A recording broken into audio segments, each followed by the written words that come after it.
48 hours. That's how long Donald Trump says it will take him to end the Israel-Iran war. Not 48 days, not 48 weeks, 48 hours. Quote, "I'll have it solved before I even take office." Is this realistic strategy or campaign rhetoric? Because the implications are enormous. Trump has moved the needle on impossible Middle East conflicts before.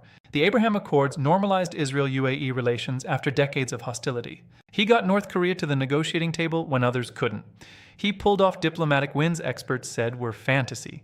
So when Trump says 48 hours, can we dismiss it, or is there actually a plan? Today we're breaking down Trump's actual strategy based on his public statements, his team's documented approach, and historical precedent. We'll examine what could work, what definitely won't, and whether 48 hours is achievable or pure political theater. Because understanding Trump's Iran strategy isn't just about one president. It's about the future of the Middle East. Welcome to Battlefield Insights. This is strategic analysis, not political advocacy. We examine Trump's Iran approach the same way we'd analyze any president's strategy, based on documented positions, historical precedent, and realistic assessment. We're not here to praise or condemn. We're here to understand what's actually possible. We'll cover 4 critical sections: what Trump has actually said about ending this conflict, the likely strategy his team would deploy, the realistic scenarios where it could work, and the hard realities that make 48 hours nearly impossible. By the end, you'll understand whether this is achievable diplomacy or aspirational politics. Hit subscribe because this analysis goes deeper than headlines. Let's start with what Trump has actually said. December 2024 rally, "I'll have it solved before I even take office." Campaign speech, "One phone call to Iran, that's all it takes." Interview, "We had them ready to make a deal under maximum pressure, then Biden came in and ruined everything." These aren't vague promises, they're specific claims about timeline and method. Now, is this just campaign talk? Let's look at Trump's actual Iran record from 2017 to 2020. He withdrew from the Iran nuclear deal, calling it the worst deal ever made. He imposed maximum pressure sanctions, over 2,500 individual sanctions targeting Iran's economy, oil exports, and financial system. He ordered the strike that killed Qasem Soleimani, Iran's most powerful military commander. And critically, no new wars started. Compare that to Biden's approach. Attempted to revive the nuclear deal, offered sanctions relief for negotiations, pursued diplomatic engagement. The result? Iran's nuclear program is now more advanced than when Biden took office. Iran is closer to breakout capability, the ability to produce weapons-grade uranium, than ever before. So Trump's criticism has factual basis. Trump's Middle East record is mixed but distinct. Success. The Abraham Accords normalized Israel-UAE-Bahrain relations, something experts said was impossible. Failure. Iran's nuclear program actually accelerated under maximum pressure. They enriched more uranium, not less. So Trump can point to diplomatic wins. But Iran specifically didn't break. Key detail: Trump's likely advisors: Mike Pompeo, his former Secretary of State and Iran hawk; Brian Hook, who ran the Iran Action Group; Robert O'Brien, former National Security Advisor. These are the same people who implemented maximum pressure before. If they return, we know the playbook, and that playbook is not gentle diplomacy. Based on Trump's statements and his team's documented approach, here's the likely strategy. It starts before January 20th inauguration. Back-channel diplomacy through intermediaries. Qatar, Oman, or even Russia could serve as go-betweens. Trump's team contacts Iranian leadership quietly. New administration, new approach, let's talk. Step 1, lock in regional allies. Saudi Arabia is key. Trump would likely offer Crown Prince Mohammed bin Salman what he wants: U.S. nuclear technology deal, ironclad defense guarantees, and the prize, normalization with Israel, as part of a broader Abraham Accords 2.0. This creates a united front: U.S., Israel, Saudi Arabia, UAE, all aligned against Iran. Step 2, the phone call. Trump's style is direct communication. Imagine, Trump personally calls Iran's leadership, either President Pezeshkian or even Supreme Leader Khamenei through intermediaries. The message: we can do this the easy way or the hard way. Easy way: you stop enriching uranium. Stop funding Hezbollah and Houthis. Come to the table. I lift sanctions. We make a deal. Hard way: your economy collapses completely.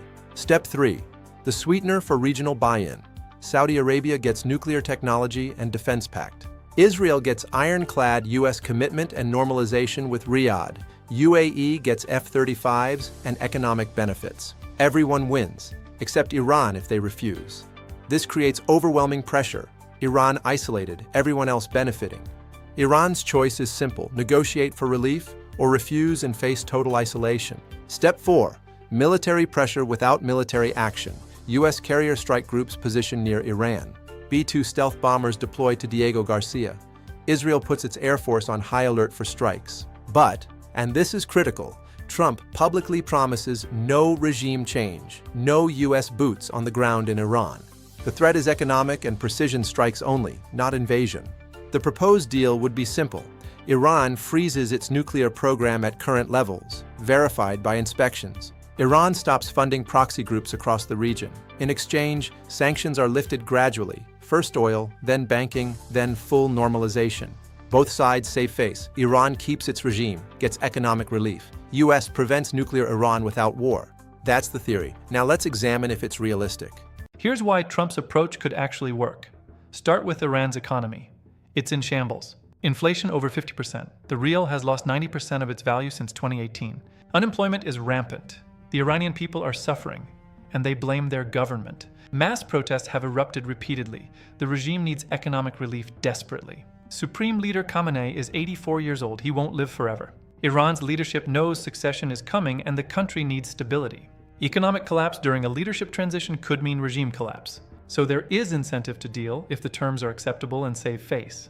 Historical precedent shows impossible deals happen fast. Nixon opened China in 1972. After 23 years of zero contact, he went to Beijing and changed everything in 1 week. Reagan told Gorbachev to tear down the Berlin Wall. 2 years later, it fell. The impossible becomes possible when conditions align. Trump's wild card: unpredictability. Obama was predictable: diplomacy, negotiations, red lines that weren't enforced. Biden is predictable: patient diplomacy, alliance building, caution. Trump, Iran genuinely doesn't know what he'll do. Will he strike? Will he make a deal? This uncertainty creates leverage. Dictators respect unpredictability more than consistent weakness. Regional dynamics favor a deal. Saudi Arabia wants to focus on Vision 2030, economic transformation, not war. UAE wants to be a global business hub. Israel wants to pivot to the China-Russia threat. Everyone is exhausted by the Iran proxy war. If Trump can broker a regional settlement, everyone wins. And 48 hours?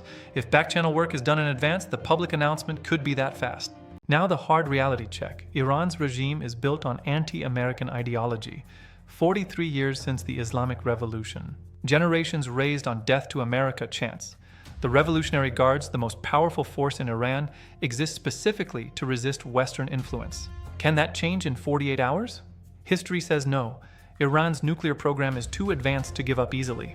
They're enriching uranium to 60% purity, just a technical step away from weapons grade 90%. They have enough enriched material for several bombs if they chose to weaponize.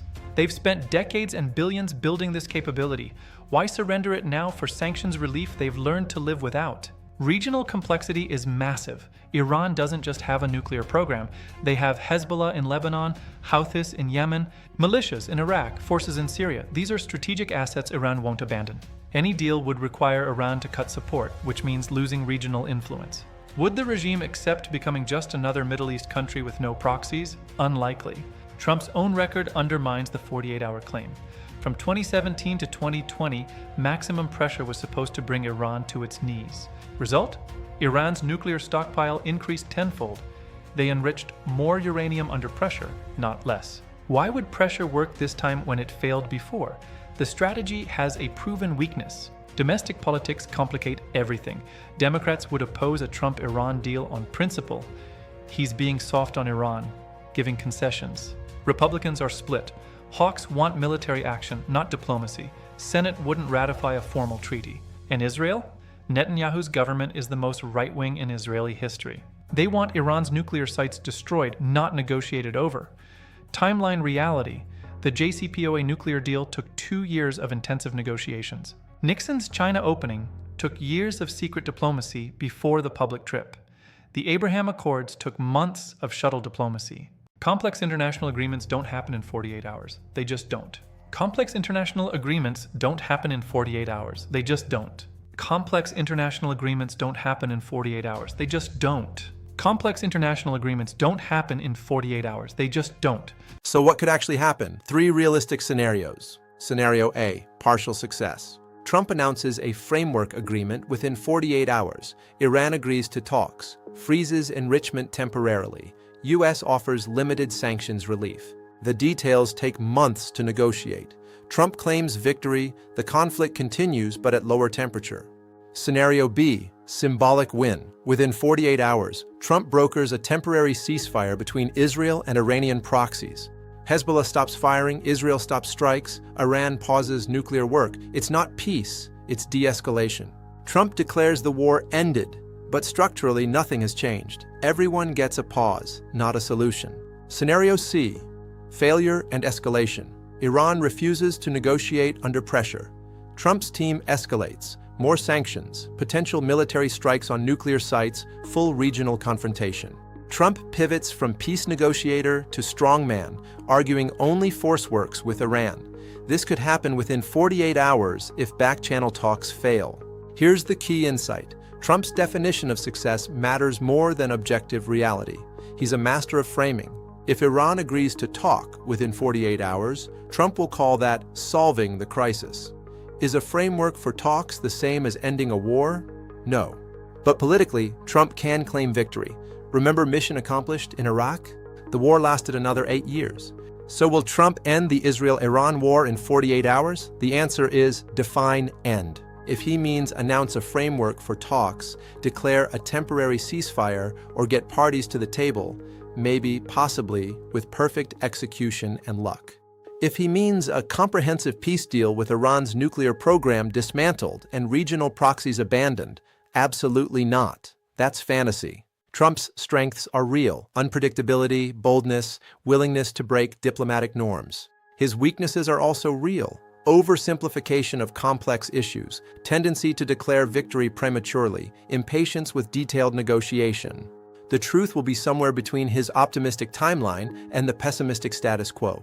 48 hours might start something. It won't finish it. Trump takes office January 20th. We'll know within weeks if 48 hours was real strategy or campaign talk. For continued analysis of what actually happens, not what politicians promise, subscribe to Battlefield Insights. Next, the economic weapon, Pentagon's real Iran plan. See you then.